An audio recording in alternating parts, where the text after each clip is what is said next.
Hetturu KPS ಶಾಲೆ ಸ್ಥಾಪನೆಯಾಗಿ 96 ವರ್ಷಗಳು ಪೂರ್ಣಗೊಂಡಿರುವುದು ಗ್ರಾಮೀಣ ಶಿಕ್ಷಣ ಕ್ಷೇತ್ರದ ಮಹತ್ವದ ಮೈಲಿಗಲ್ಲು ಎಂದು ಶಾಸಕರಾದ ಸಿಮೆಂಟ್ ಮಂಜುನಾಥ್ ಹೇಳಿದರು.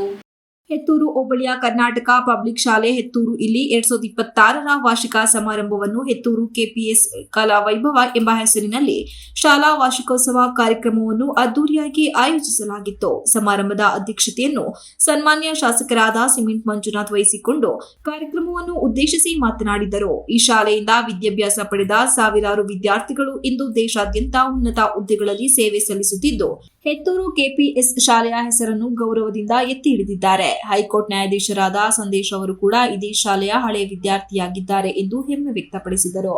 ವ್ಯಕ್ತಿ ಎಷ್ಟೇ ಉನ್ನತ ಹಂತಕ್ಕೆ ತಲುಪಿದರೂ ತನ್ನ ಊರು ಮತ್ತು ತಾನು ಓದಿದ ಶಾಲೆಯನ್ನು ಮರೆಯಬಾರದು. ಈ ಭಾವನೆ ಹೃದಯದಲ್ಲಿ ಇಟ್ಟುಕೊಂಡವರು ಜೀವನದಲ್ಲಿ ಎಂದಿಗೂ ಸೋಲುವುದಿಲ್ಲ ಎಂಬ ಮೌಲ್ಯಯುತ ಸಂದೇಶವನ್ನು ಅವರು ವಿದ್ಯಾರ್ಥಿಗಳಿಗೆ ನೀಡಿದರು. ಖಾಸಗಿ ಶಾಲೆಗಳಿಗೂ ಮಿಗಿಲಾಗಿ ಈ ಶಾಲೆಯ ವಿದ್ಯಾರ್ಥಿಗಳು ವಿದ್ಯಾಭ್ಯಾಸದ ಜೊತೆಗೆ ಕ್ರೀಡೆ, ಸಾಂಸ್ಕೃತಿಕ ಚಟುವಟಿಕೆಗಳು ಸೇರಿದಂತೆ ಎಲ್ಲಾ ರಂಗಗಳಲ್ಲಿಯೂ ತಮ್ಮ ಪ್ರತಿಭೆಯನ್ನು ಮೆರೆದಿದ್ದಾರೆ ಎಂದು ಶಾಸಕರು ಶ್ಲಾಘಿಸಿದರು. ದೇಶದ ಮುಂದಿನ ಭವಿಷ್ಯವಾಗಿರುವ ಈ ಮಕ್ಕಳಿಗೆ ಉತ್ತಮ ಗುಣಮಟ್ಟದ ಶಿಕ್ಷಣ ನೀಡುವುದು ನಮ್ಮೆಲ್ಲರ ಜವಾಬ್ದಾರಿಯಾಗಿದೆ.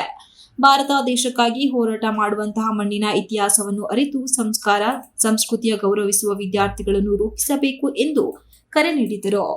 ಗುರುಗಳಿಗೆ ಗೌರವ, ಮೌಲ್ಯಾಧಾರಿತ ಶಿಕ್ಷಣ ಮತ್ತು ರಾಷ್ಟ್ರಭಕ್ತಿ ಇವುಗಳೇ ಉತ್ತಮ ನಾಗರಿಕರನ್ನು ರೂಪಿಸುವ ಮೂಲ ಶಕ್ತಿಗಳು ಎಂದು ತಿಳಿಸಿದ ಅವರು, ಶಿಕ್ಷಣದ ಮೂಲಕ ಸಮಾಜ ಮತ್ತು ದೇಶದ ಬೆಳವಣಿಗೆ ಸಾಧ್ಯ ಎಂಬ ವಿಶ್ವಾಸವನ್ನು ವ್ಯಕ್ತಪಡಿಸಿದರು. ಕಾರ್ಯಕ್ರಮದ ಉದ್ಘಾಟನೆಯನ್ನು ಹಾಸನ ಆಕಾಶವಾಣಿಯ ನಿವೃತ್ತ ಕಾರ್ಯಕ್ರಮ ಮುಖ್ಯಸ್ಥರಾದ ವಿಜಯ ಅಂಗಡಿ ಅವರು ನೆರವೇರಿಸಿ ಮಾತನಾಡಿದರು. ವಿದ್ಯಾರ್ಥಿಗಳು ಪ್ರತಿಭಾವಂತರಾಗಿದ್ದರೆ ಕೇವಲ ತಮ್ಮನ್ನೇ ಅಲ್ಲ, ತಮ್ಮ ಊರು, ತಾವು ಓದಿದ ಶಾಲೆ ಹಾಗೂ ತಂದೆ ತಾಯಿಗಳಿಗೆ ಸಹ ಕೀರ್ತಿ ತಂದುಕೊಡುತ್ತಾರೆ ಎಂದರು. ವಿದ್ಯಾರ್ಥಿಗಳು ತಮ್ಮ ಮನಸ್ಸನ್ನು ನಿಯಂತ್ರಣದಲ್ಲಿ ಇಟ್ಟುಕೊಳ್ಳಬೇಕು. ಗಮನವನ್ನು ಸಂಪೂರ್ಣವಾಗಿ ವಿದ್ಯಾಭ್ಯಾಸದ ಕಡೆಗೆ ಕೇಂದ್ರೀಕರಿಸಿದರೆ ಯಶಸ್ಸು ಖಂಡಿತವಾಗಿ ದೊರೆಯುತ್ತದೆ. ಧ್ಯಾನ ಹಾಗೂ ಆತ್ಮಶಾಂತಿ ವಿದ್ಯಾಭ್ಯಾಸದಲ್ಲಿ ಏಕಾಗ್ರತೆಯನ್ನು ಹೆಚ್ಚಿಸಿ ಉತ್ತಮ ಅಂಕ ಗಳಿಸಲು ಸಹಕಾರಿಯಾಗುತ್ತದೆ ಎಂದು ತಿಳಿಸಿದರು. ಜೊತೆಗೆ ಪೋಷಕರ ಪಾತ್ರವು ಮಕ್ಕಳ ಜೀವನದಲ್ಲಿ ಮಹತ್ವದಾಗಿದೆ. ಪೋಷಕರು ಮಕ್ಕಳನ್ನು ಸರಿಯಾದ ಮಾರ್ಗದಲ್ಲಿ ನಿಯಂತ್ರಣದಲ್ಲಿ ಇಟ್ಟುಕೊಳ್ಳಬೇಕು.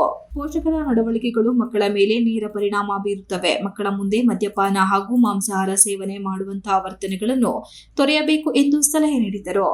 ವಿದ್ಯಾರ್ಥಿಗಳ ಬದುಕಿಗೆ ಬೆಳಕು ತರುವಲ್ಲಿ ಶಿಕ್ಷಕರ ಪಾತ್ರ ಅತ್ಯಂತ ಮಹತ್ವದಾಗಿದೆ. ವಿದ್ಯಾರ್ಥಿಗಳನ್ನು ಉನ್ನತ ಶಿಕ್ಷಣದತ್ತ ಮುನ್ನಡೆಸುವಲ್ಲಿ ಹಾಗೂ ಅವರನ್ನು ಸಮಾಜದಲ್ಲಿ ಒಳ್ಳೆಯ ವ್ಯಕ್ತಿಯನ್ನಾಗಿ ರೂಪಿಸುವಲ್ಲಿ ಶಿಕ್ಷಕರು ಪ್ರಮುಖ ಜವಾಬ್ದಾರಿ ವಹಿಸಬೇಕು. ತಮ್ಮ ವೃತ್ತಿಯ ಗೌರವಕ್ಕೆ ಧಕ್ಕೆ ಬಾರದಂತೆ ಶಿಕ್ಷಕರು ಕಾರ್ಯನಿರ್ವಹಿಸಬೇಕೆಂದು ಅವರು ಹೇಳಿದರು. ಹಾಸನ ನಗರ ಪಾಲಿಕೆ ಅಭಿಯಂತರರಾದ ಕವಿತಾ ಕೆಆರ್ ಮಾತನಾಡುತ್ತಾ, ಜೀವನವು ಯಾವುದೇ ತಿರುವುಗಳನ್ನು ತೆಗೆದುಕೊಂಡರೂ ವಿದ್ಯಾರ್ಥಿಗಳು ದಾರಿ ತಪ್ಪದೆ ತಮ್ಮ ಗುರಿಯತ್ತ ಸಾಗಬೇಕು ಎಂದು ಕರೆ ನೀಡಿದರು. ಪ್ರತಿಯೊಬ್ಬ ವಿದ್ಯಾರ್ಥಿಯೂ ಪ್ರತಿದಿನ ತಮ್ಮ ತಂದೆ ತಾಯಿಯ ಮುಖವನ್ನು ನೋಡಿ ಅವರು ಅನುಭವಿಸುವ ಕಷ್ಟಗಳನ್ನು ಅರಿತು ಅದಕ್ಕೆ ಪ್ರತಿಫಲವಾಗಿ ತಮ್ಮ ವಿದ್ಯಾಭ್ಯಾಸದಲ್ಲಿ ಹೆಚ್ಚು ಯಶಸ್ಸು ಸಾಧಿಸುವಂತೆ ಶ್ರಮಿಸಬೇಕು ಎಂದರು. ವಿದ್ಯಾರ್ಥಿಗಳೊಂದಿಗೆ ಅಡಗಿರುವ ಪ್ರತಿಭೆಯನ್ನು ಸಮರ್ಪಕವಾಗಿ ಬಳಸಿಕೊಂಡರೆ ಸಮಾಜದಲ್ಲಿ ಉನ್ನತ ಸ್ಥಾನವನ್ನು ಪಡೆಯಲು ಸಾಧ್ಯವಾಗುತ್ತದೆ. ಶಿಕ್ಷಣವೇ ಬದುಕಿನ ಅತ್ಯಂತ ಬಲವಾದ ಅಸ್ತ್ರವಾಗಿದ್ದು ಅದನ್ನು ಸರಿಯಾಗಿ ಉಪಯೋಗಿಸಿಕೊಳ್ಳುವ ಮೂಲಕ ಒಳ್ಳೆಯ ವ್ಯಕ್ತಿಗಳಾಗಿ ರೂಪಿಸಿಕೊಳ್ಳಬೇಕೆಂದು ಅವರು ಸಲಹೆ ನೀಡಿದರು.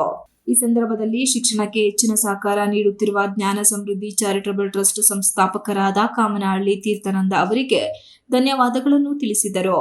ಕಾರ್ಯಕ್ರಮದ ಪ್ರಾಸ್ತಾವಿಕ ನುಡಿಗಳನ್ನಾಡಿದ ಕೆಪಿಎಸ್ ಪ್ರಾಂಶುಪಾಲರಾದ ಮಂಜುನಾಥ್ ಬಿಡಿ ಅವರು, ಶಾಲೆ ಸ್ಥಾಪನೆಯಿಂದ ಇಲ್ಲಿಯವರೆಗೂ ನಡೆದು ಬಂದ ಹಾದಿ, ಎದುರಿಸಿದ ಸವಾಲುಗಳು, ಶೈಕ್ಷಣಿಕ ಸಾಧನೆಗಳು ಹಾಗೂ ಗ್ರಾಮೀಣ ಪ್ರದೇಶದ ಮಕ್ಕಳಿಗೆ ಗುಣಮಟ್ಟದ ಶಿಕ್ಷಣ ನೀಡುವ ಗುರಿಯನ್ನು ಅವರು ವಿವರಿಸಿದರು.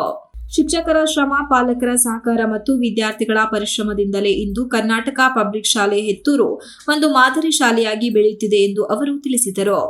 ಶಾಲಾ ಅಭಿವೃದ್ಧಿಗೆ ಸಹಾಯ ಮಾಡಿದ ದಾನಿಗಳಿಗೆ ಈ ಸಂದರ್ಭದಲ್ಲಿ ವಿಶೇಷವಾದ ಸನ್ಮಾನ ಮಾಡಿದರು ಹಾಗೂ ಶಾಲಾ ಮಕ್ಕಳಿಂದ ಸಾಂಸ್ಕೃತಿಕ ಕಾರ್ಯಕ್ರಮಗಳು ಮೆಚ್ಚುಗೆಗೆ ಪಾತ್ರರಾದರು.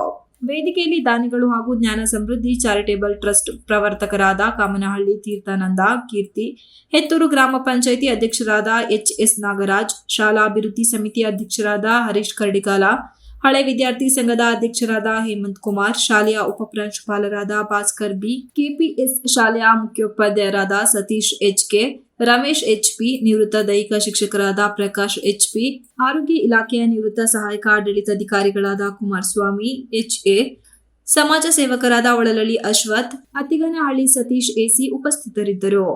MB Umesh, TV 46 news Kannada, Sakleshpur.